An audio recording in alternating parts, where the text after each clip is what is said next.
রাসূল তো এতিমদের সর্দার। পৃথিবীর কোন এতিম যেন বলতে না পারে নবীজি আমার ব্যাপারে কি বলবেন, আমি তো এতিম মানুষ, আর তিনি আমার ব্যাপারে কিভাবে আমার দরদ বুঝবেন। নবীজিকে আল্লাহ পাক কেমন এতিম বানালেন, সমস্ত দুনিয়ার এতিমদের সর্দার বানালেন। মায়ের পেটে যখন তিনি ছিলেন 6 মাসের সময় মায়ের পেটে থাকাকালীন বাপের এতিম হয়ে গেলেন। যখন প্রসব বেদনা শুরু হয়েছে মায়ের, দুনিয়ায় যখন তিনি আসবেন, হযরতে আমেনা ঘরের ভিতরে বসে তার অবস্থাটা কি, এই সন্তান পৃথিবীতে আসতে পারে যিনি সবচাইতে বেশি খুশি হবেন তিনি তো আজ দুনিয়ায় নাই। মনের ভিতরে কত কষ্ট। আল্লাহ রাব্বুল আলামিন তার হাবিবকে দুনিয়া আনলেন। রাসূলের দাদা ঘরের সামনে তাঁবুর সামনে দাঁড়ায়া তায়েফ থেকে আগত সাদিয়া গোত্রের লোকদেরকে বলতেছেন, এই ঘরের ভিতরে একটা এতিম বাচ্চা আছে, বেশি টাকা কড়ি দেওয়া যাবে না, যদি দয়া হয় নিয়ে যাও। গরিব মানুষ, এতিম মানুষ দেখে শুনে কেউ আর নিতে চায় না। সবশেষে এলেন ভাগ্যবতী মেয়ে, ভাগ্যবতী মহিলা হযরতে হালিমাতুস সাদিয়া। তিনি এসেছেন, কোনো ছেলে পেলে পায় নাই, সকলের শেষে তিনি এসেছেন। আব্দুল মুত্তালিব বলছেন, এই ঘরের মধ্যে একটা এতিম বাচ্চা আছে, দয়া হলে নিয়ে যেতে পারো। তিনি স্বামীর সঙ্গে পরামর্শ করলেন, এরপরে বললেন যদি দেখতে অন্তত ভালো হয়, মন যদি ভালো লাগে নিয়ে যাব, একেবারে খালি হাতে ফিরে যাওয়ার চাইতে তো ভালো। হযরতে হালিমা বলেন, আমি ঘরের মধ্যে প্রবেশ করলাম, মা আমেনার কোল থেকে শিশু মুহাম্মদ সাল্লাল্লাহু আলাইহি ওয়াসাল্লামকে যখন আমি কোলে নিলাম, আমি হুজুরের চেহারার দিকে নজর করে দেখলাম, আমার কাছে মনে হলো যেন পূর্ণিমার চাঁদটা আমার কোলে ধরা দিয়েছে। রাসূল কি শিশু মুহাম্মদ সাল্লাল্লাহু আলাইহি ওয়াসাল্লাম কি যখন নিয়ে বাড়ির দিকে রওনা হলাম, যে গাধা আমার সকলের পেছনে এসেছে সেই গাধা এখন সকলের আগে ছুটে চলে যায়। এরপরে বাড়ি যখন নিয়ে গেলাম, কুয়ায় পানি বাড়লো,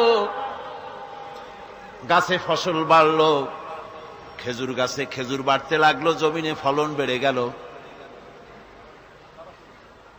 রাসূলের দুধ বোন সাইমা রাসূলকে নিয়ে মুহাম্মদ সাল্লাল্লাহু আলাইহি ওয়াসাল্লাম তাকে দোলনা নিয়ে দোল দিতেছে। কি আশ্চর্য অবস্থা! সাইমা তাকে দোল দিচ্ছে আর বলতেছে, বেঁচে থাকুক মুহাম্মদ সাল্লাল্লাহু আলাইহি ওয়াসাল্লাম, সে দীর্ঘজীবী হোক। কবি লিখতেছেন, কি আশ্চর্য কথা, বেদুইন বালিকা কারে নিয়ে দোল দেয় সে কি তা জানে? বিশ্বনবী মুহাম্মদ রাসূলুল্লাহ সাল্লাল্লাহু আলাইহি ওয়াসাল্লাম এভাবে এতিম অবস্থায় জীবন তার শুরু হলো। যখন তিনি ফিরে এলেন 6 বছর বয়সের সময়, যখন মায়ের কাছে তিনি ফিরে এসেছেন, প্রতিদিন তিনি খেলা দেখতে যান ময়দানে। ইতিহাসের মধ্যে লেখা হয়েছে, মা প্রতিদিন সন্ধ্যার সময় তাকে ফিরে পান। আজকে সন্ধ্যা হয়ে গেছে, শিশু মুহাম্মদ সাল্লাল্লাহু আলাইহি ওয়াসাল্লাম বাড়ি ফেরেন না। কারণ কি, কেন বাড়ি ফেরে না? সন্ধ্যার দিকে তিনি চলে গিয়েছেন পাহাড়িয়া ময়দানে, যে দেখেন ধুধু করতেছে চতুর্দিকে, সন্ধ্যা হয়ে গেছে, অন্ধকার হয়ে গেছে, কোনো ছেলে পেলে নাই, কেউ নাই। পাহাড়ের পাদদেশে বসে শিশু মুহাম্মদ সাল্লাল্লাহু আলাইহি ওয়াসাল্লাম কাঁদতেছেন। মা প্রশ্ন করলেন, বাবারে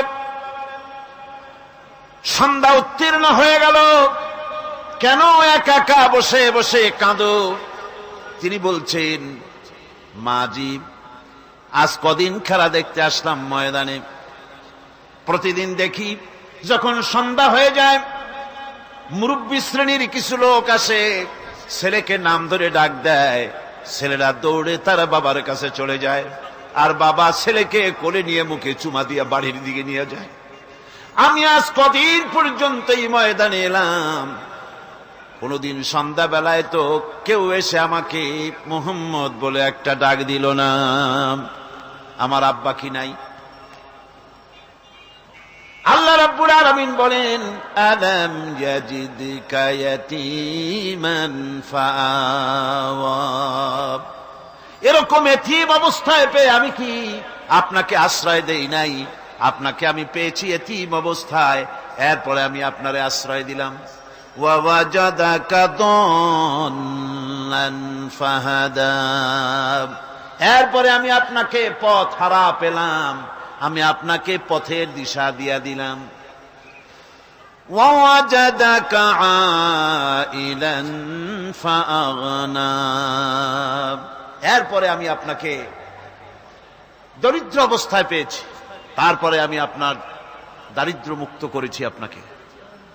সুতরাং ফাআম্মাল ইয়াতীমা ফালা তাকহার ওয়া আম্মাস সাইলা ফালা তানহার ওয়া আম্মা বিনি'মাতি রাব্বিকা ফাহাদ্দিস। সুতরাং ও নবী, এতিমের প্রতি নির্মম ব্যবহার করো না, এতিমের প্রতি ভালো ব্যবহার করো, নির্মমতা দেখাইও না। আর ভিক্ষুকতে ধমক দিও না, রূঢ়তা দেখিও না, আর আল্লাহর নিয়ামতের প্রশংসা করো। বহুত মানুষ আছে এতিমরে গলায় ধাক্কা দেয়। মানুষ যখন ভিক্ষা নিতে আসে, গরিব মানুষ ভিক্ষা চাইতে আসছে, ওই মেয়ে আত্মহাইতে জানো, দোয়া কুনুত জানো, বাড়ি যেয়ে কাজ করবা, এই সব আজে বাজে কথা বলে ভিক্ষা দেয় না। সাইলকে ধমক দিতে রাসূল করিম সাল্লাল্লাহু আলাইহি ওয়াসাল্লাম নিষেধ করেছেন, সাইলকে ধমক দিও না। গাড়িতে বসে যাচ্ছেন সাহেব, ট্রাফিক মোড়ে যখন সিগন্যাল জ্বললো, গাড়িগুলি দাঁড়ায় গেল, ফকির এসেছে, হাত নাই পাও নাই, বুড়া মানুষ, একটা পয়সা বার করে না। আবার এই মানুষটি ওই ফকিরকে ধমক দিয়া বার করে দিল। এরপরে এই লোকটি যখন কোনো মাজারের কাছে পৌঁছে গেল, 500 টাকার কড়কড়ে নোটটা ফেলে দিল। বলেন টাকা দরকার কার? মরা মানুষের না জিন্দা মানুষের? কার দরকার? যার টাকা দরকার ছিল তারে দেওয়া হলো না, যার দরকার নাই তারে দেওয়া হলো। এরপরে লোকটা না খেয়ে যখন মারা গেল, পথের ফকির, রাস্তার ফকির, না খেয়ে মারা গেছে। এরপরে তার কাফনের কাপড় নাই, লোকটাকে রাস্তার উপরে শোয়া একটা ছেঁড়া কাপড় দিয়ে ঢেকে রেখেছে। বড় লোকেরা, সাহেবরা তখন গাড়ি দাঁড় করে আর 5টা টাকা 2টা টাকা করে তার লাশের উপরে মারতেছে। এটা মানবতার এর চাইতে লাঞ্ছনা, মানবতার জন্য এর চাইতে গঞ্জনা আর কিছুই হতে পারে না। মানবতার প্রতি লাঞ্ছনা এর থেকে আর দুর্গতি কি হতে পারে? বেঁচে থাকার সময় 1টা টাকা আপনি দিলেন না, মরে যাওয়ার পর বিদায় হয়েছে বালাই, এখন দেওয়া শুরু করেছে। আমার বন্ধুগণ, এজন্য এতিমের প্রতি দরদ করার জন্য আল্লাহ পাক কোরআনের ভিতরে পরিষ্কার বলেছেন।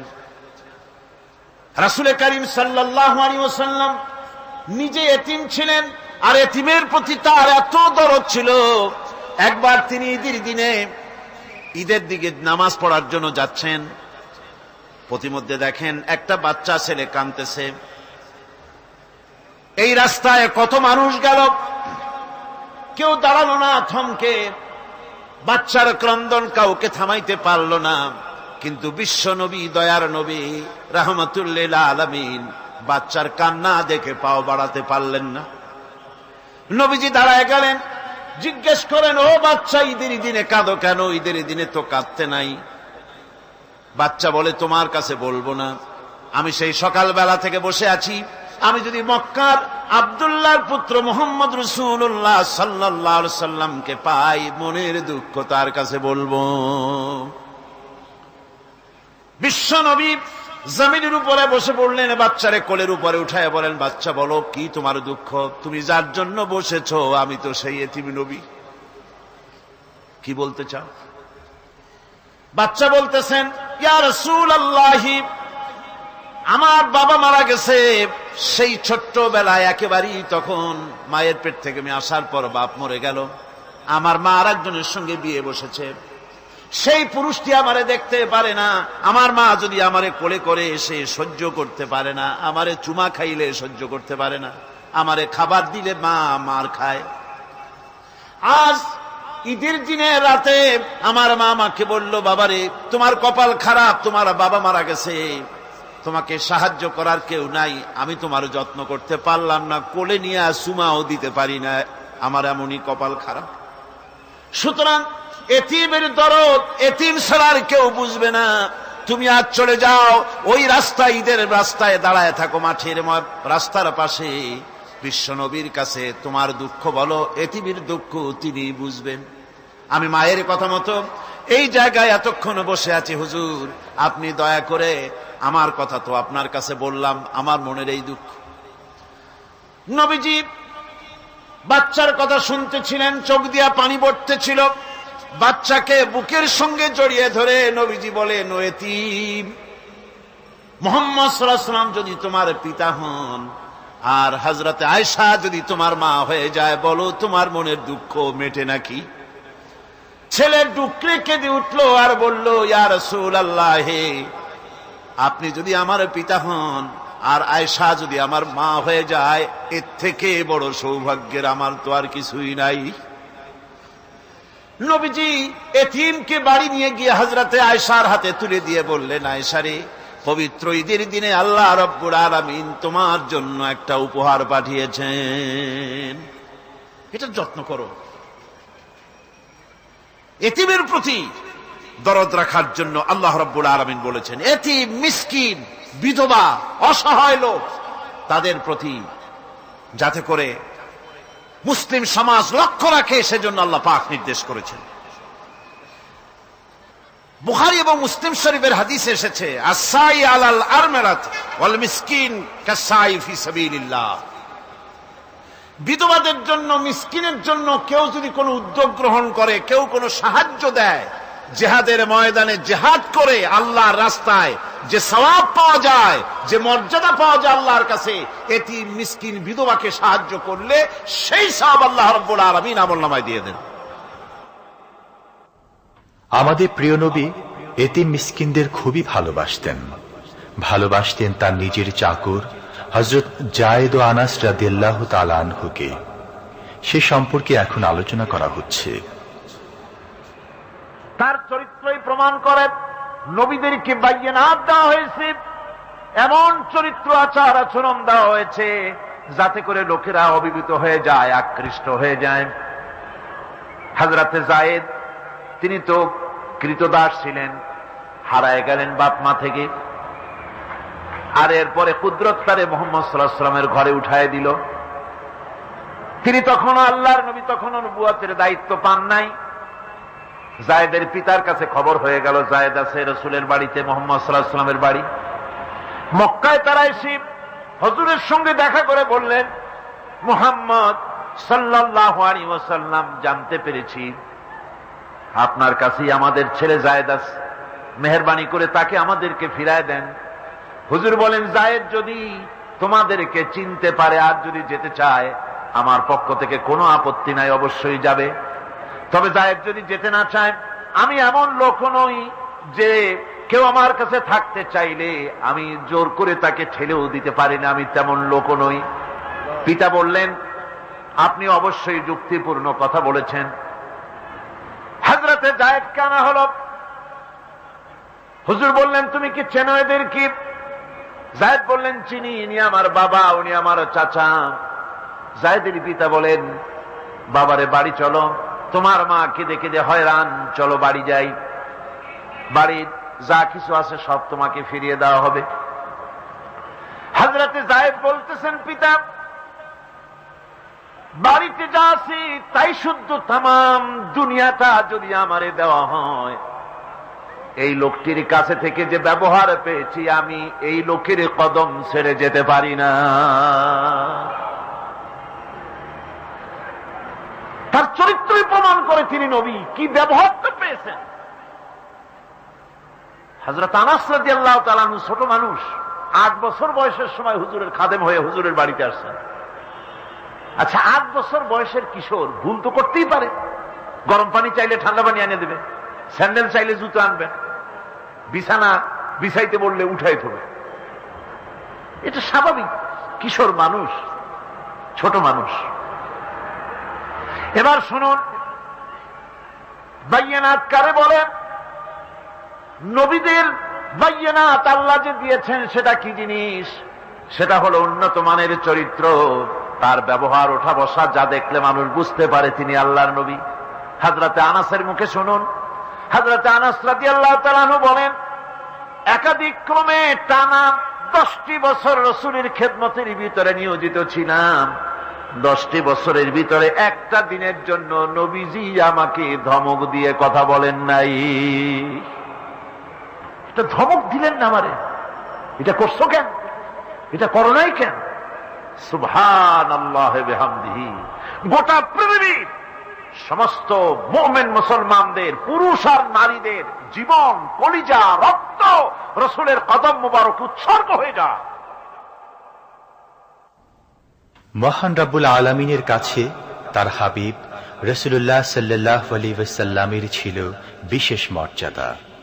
আসুন আমরা সে সম্পর্কে আলোচনা শুনি। আমার ভাইরা, রাসূল পাক সাল্লাল্লাহু আলাইহি ওয়াসাল্লাম আল্লাহর নবী এমন এক মহান সত্তা ছিলেন যে তিনি দোয়া আল্লাহর দরবারে হাত উঁচু করতে দেরি আছে, কিন্তু দোয়া কবুল হতে দেরি নাই।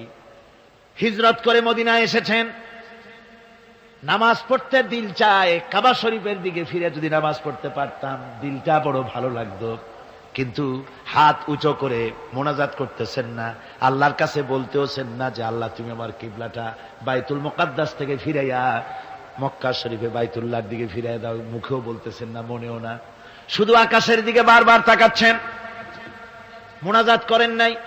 মনে মনে আশা পোষণ করতেছেন যদি এমন একটা ওহী নাজিল হয়ে যেত।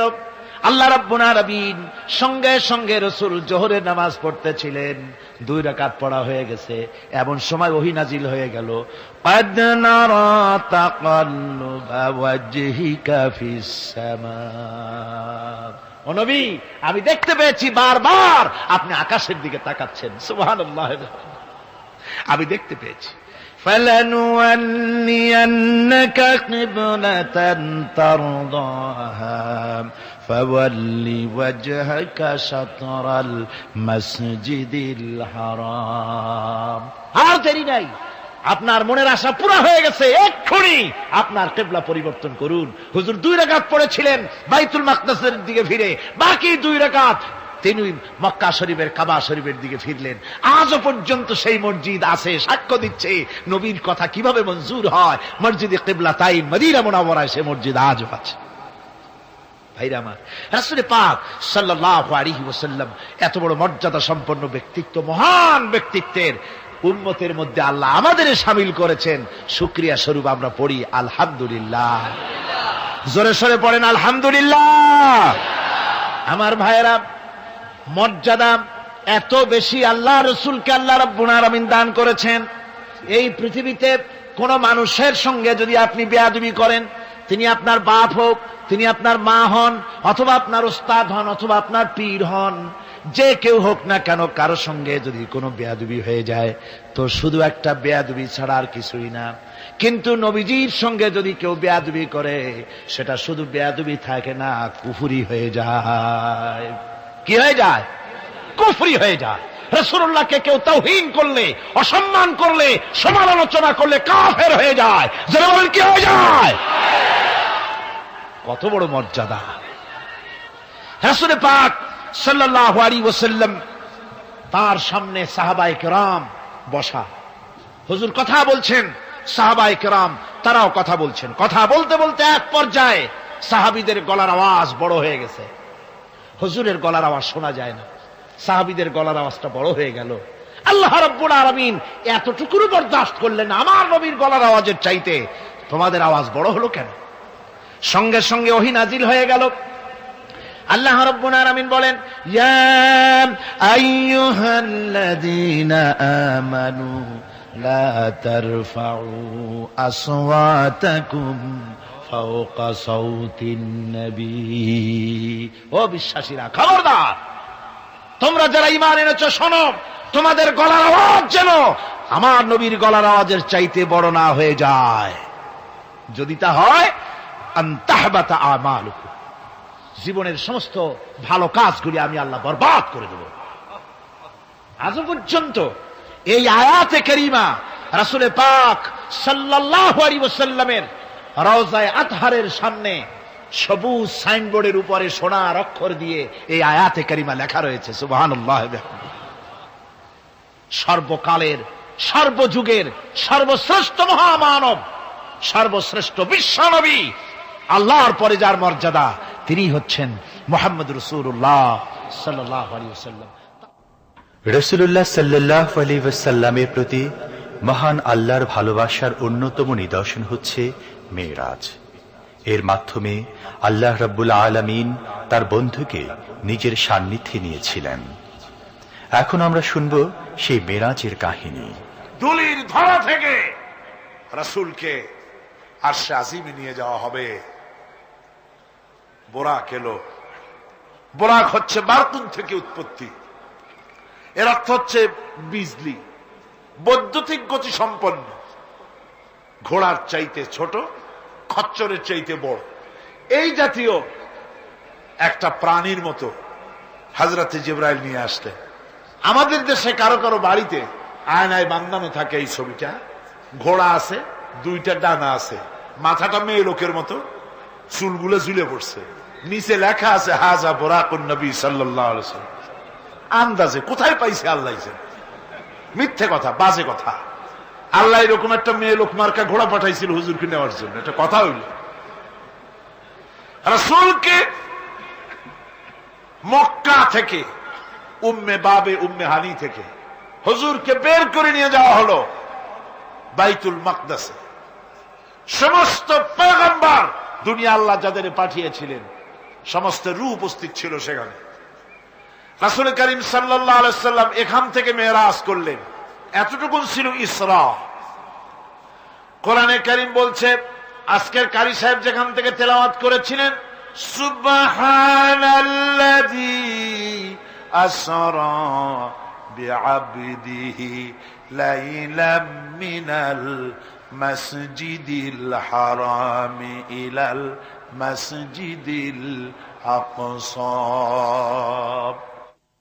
সুবহানাল্লাযী, সমস্ত দুর্বলতা, অক্ষমতা থেকে মুক্ত সেই সত্তা যিনি তার বান্দাকে ইসরা করিয়েছেন, মেরাজ করিয়েছেন। কল সুবহানাল্লাহ।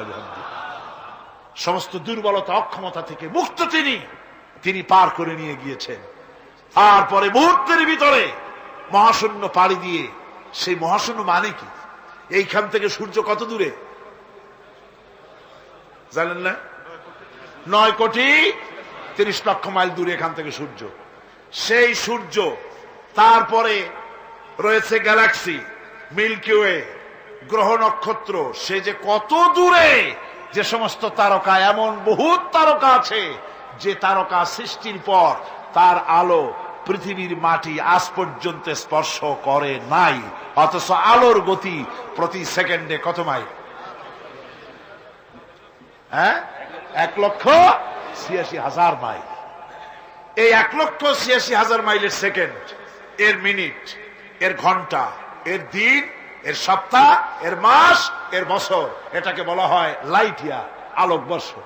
সেই তারকা তৈরি হওয়ার পর কত সহস্র সহস্র লাইট ইয়ার চলে গেল, আজও পর্যন্ত সেই তারকার আলো পৃথিবীর মাটি স্পর্শ করতে পারে নাই। তাহলে সেই তারা কোথায়?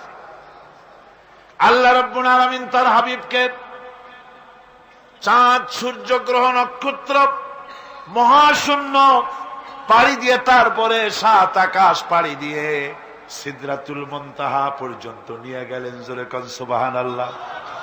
এবার সিদরাতুল মুনতাহা পর্যন্ত যাওয়ার পথে যত ঘটনা ঘটল, সেগুলো আপনারা ইতিহাস থেকে পড়ে নেবেন, ওগুলি বলার সময় আমার কাছে নাই।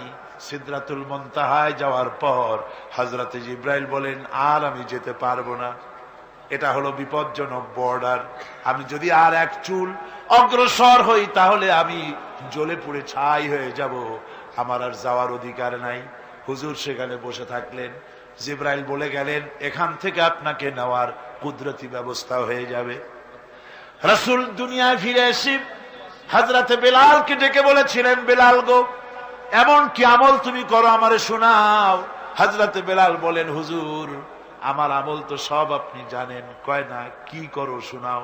বেলাল বলেন, হুজুর খাস আমলের মধ্যে এতটুকু আছে যে আমি কখনো বিনা উজুতে থাকি না, যখন উজু চলে যায় উজু করি আর উজুর ইহতিমামের জন্য 2 রাকাত নফল নামাজ পড়ি। হুজুর বলেন, বেলাল তুমি এই আমল ছাড়বা না, কারণ সিদরাতুল মুনতাহায় হযরত জিবরাইল আমারে যখন ছেড়ে চলে গেলেন, আমার একা একা বড় ভয় লাগতে লাগলো। তখন আমার মনে হচ্ছিল তুমি যেন আমার চতুর্দিকে হাঁটতেছো। আমার ভাইরা, রফরফ নামক বিছানা চলে এলো। কুদরতি এই বিছানায় চড়ে নবীজি আল্লাহ রাব্বুল আলামিনের দরবারে আরশে আজিমে পৌঁছে গেলেন। জোরে বলেন সুবহানাল্লাহ, জোরে বলেন সুবহানাল্লাহ। যেখানে পৃথিবীর কোন মানুষের যাওয়া সম্ভব নয়, গোটা পৃথিবীর মানুষের মর্যাদা আল্লাহ পাক বাড়ায় দিলেন, আরশে আজিমে হুজুরকে নিয়ে গেলেন। তারপরে তিনি কথাবার্তা হুজুরের সাথে কি বললেন, সেই কথাগুলি নিয়ে আমাদের দেশে কথা হলো এই যে হুজুরকে নিয়ে আল্লাহ 5 ওয়াক্ত নামাজ দিছিলেন তো 50 ওয়াক্ত। মুসা আলাইহিস সালামের সাথে দেখা না হইলে তো কাম সারছিল, আমাদের আর উপায় ছিল না। আরে ভাই, শুধু নামাজ দেওয়াই যদি উদ্দেশ্য হবে তাহলে রোজার মতো তো আল্লাহ দুনিয়ায় বসে দিতে পারতেন কিনা, হজের মতো যাকাতের মতো পারতেন কিনা। শুধু নামাজের জন্য নয়, আল্লাহ পাকের কায়নাত দেখাবার জন্য আল্লাহ পাক তাকে নিয়েছিলেন। বেহেশত দেখাইছেন, দোজখ দেখাইছেন, ভালো কাজ করলে কিরকম শান্তি হবে, খারাপ কাজ করলে কিরকম শাস্তি হবে চোখে দেখাই দিয়েছেন মুহাম্মদ রাসূলুল্লাহ সাল্লাল্লাহু আলাইহি ওয়াসাল্লামকে। মেরাজ থেকে ফিরে এলেন, ঘরে এসে দেখেন উজুর পানি, উজু করে যে গেছিলেন উজুর পানি তখনও গড়াচ্ছে। যে দরজা দিয়ে বেরিয়েছিলেন দরজাটা ধাক্কায় তখনও কাঁপতেছে। যে বিছানায় শোয়া ছিলেন সে বিছানায় মানুষ শুয়ে থাকলে যেমন উষ্ণ থাকে সেরকমের উষ্ণ ভাব তখনও আছে। কেমনে হলো? কেমনে হলো? মাথায় ঢুকবে না। সুবহানাল্লাহ কোন ঢুকবে? জোরে কোন সুবহানাল্লাহ। এটার ব্যাপারে কোন বিজ্ঞান দর্শন যুক্তির প্রয়োজন নাই। প্রয়োজন শুধু এতটুকু, আল্লাহ তার হাবিবরে নেবেন, কত দ্রুত নিবেন, কত দ্রুত পাঠাবেন এটা তিনিই ভালো জানেন, আমাদের কোনো জানার কথা না। ঠিক কিনা কর? তবে দৃষ্টান্ত যদি চান তাহলে আমি দৃষ্টান্তটা এভাবে দিতে পারি, বুঝাবার জন্য একটা দৃষ্টান্ত দিতে পারি। সেটা হলো এই, ধরেন বাংলাদেশে কোন প্রেসিডেন্ট আসবে, পৃথিবীর যে কোনো দেশের এক প্রেসিডেন্ট আসবে। এটা আসার যখন খবর হয়ে যাবে তখন পত্র পত্রিকায় রুট বলে দেওয়া হয়, এই রুটে রাষ্ট্রীয় মেহমান রাষ্ট্রীয় অতিথি ভবনে আসবেন, এই রাস্তা দিয়ে সাধারণ ট্রাফিক চলাচল বন্ধ থাকবে। এয়ারপোর্ট থেকে নিয়ে রাষ্ট্রীয় অতিথি ভবন পর্যন্ত মেহমান না আসা পর্যন্ত সমস্ত ট্রাফিক চলাচল বন্ধ। মেহমান পৌঁছে যাবে, তারপরে আবার স্বাভাবিক ট্রাফিক চলবে। এটা জানেন কিনা? এইটা যদি পৃথিবীর সামান্য সলিমদ্দি কসিমদ্দি এই জন্য বলছি, আজ আছে কাল নাই। ঠিক কিনা গণ? আজ মন্ত্রিত্ব গেল, কালকে রাস্তায় দাঁড়ায় বলবে রিকশাওয়ালা আমার একটু নেওয়া, বাজারে মাছ কিনতে যাব। ঠিক কিনা? সুতরাং এদের তো কোনো মর্যাদা নাই, আজ আছে কাল নাই। এই দুনিয়ার সলিমদ্দি কসিমদ্দির জন্য যদি এভাবে ট্রাফিক চলাচল বন্ধ করে দেওয়া হয় তাহলে আকাশ এবং জমিনে আল্লাহ রাব্বুল আলামিনের সর্বশ্রেষ্ঠ মেহমান জনাবে মুহাম্মদ রাসূলুল্লাহ সাল্লাল্লাহু আলাইহি সাল্লাম, এই মেহমান আল্লাহর দরবারে যাবেন। আল্লাহ যদি বলে দিয়ে থাকেন, আল্লাহ যদি হুকুম করে থাকেন, সময়ের গতি, বার্ষিক গতি, আহ্নিক গতি, আকাশের গতি, সূর্যের গতি, সময়ের গতি, রাত 3:45 10 সেকেন্ড, এখন সমস্ত গতি স্তব্ধ হয়ে যা। আমার হাবিব আমার দরবার থেকে ঘুরে যখন ঘরে ফিরে যাবেন, আবার